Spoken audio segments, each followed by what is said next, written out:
2 Kings chapter 11. When Athaliah, the mother of Ahaziah, saw that her son was dead, she proceeded to destroy the whole royal family.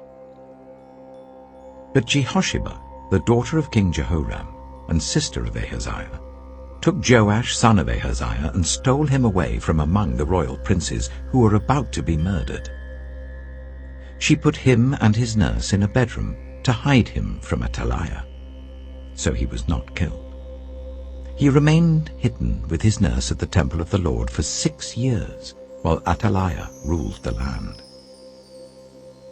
In the 7th year, Jehoiada sent for the commanders of units of 100, the Kerites and the guards, and had them brought to him at the temple of the Lord. He made a covenant with them and put them under oath at the temple of the Lord. Then he showed them the king's son. He commanded them, saying, "This is what you are to do.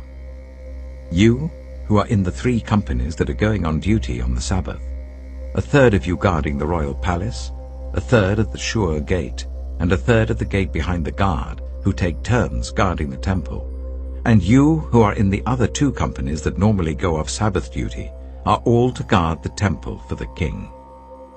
Station yourselves round the king, each of you with weapon in hand. Anyone who approaches your ranks is to be put to death. Stay close to the king wherever he goes."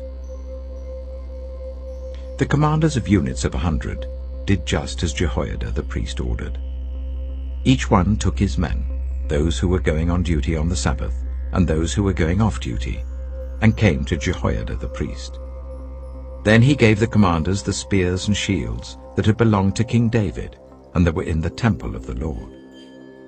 The guards, each with weapon in hand, stationed themselves round the king, near the altar and the temple, from the south side to the north side of the temple. Jehoiada brought out the king's son and put the crown on him. He presented him with a copy of the covenant and proclaimed him king. They anointed him, and the people clapped their hands and shouted, "Long live the king."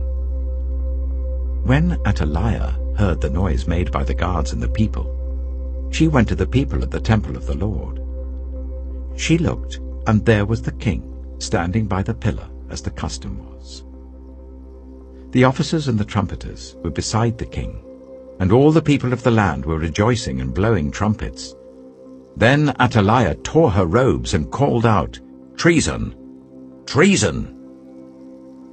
Jehoiada the priest ordered the commanders of units of 100 who were in charge of the troops, "Bring her out between the ranks and put to the sword anyone who follows her."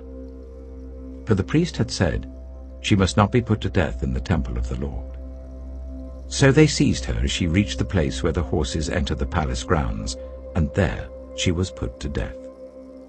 Jehoiada then made a covenant between the Lord and the king and people, that they would be the Lord's people. He also made a covenant between the king and the people. All the people of the land went to the temple of Baal and tore it down.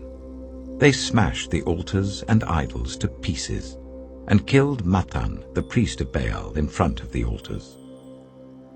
Then Jehoiada the priest posted guards at the temple of the Lord.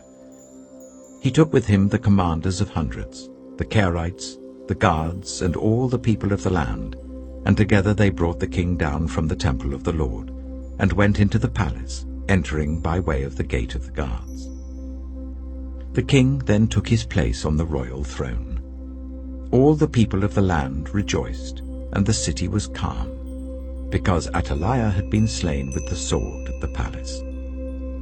Joash was 7 years old when he began his reign.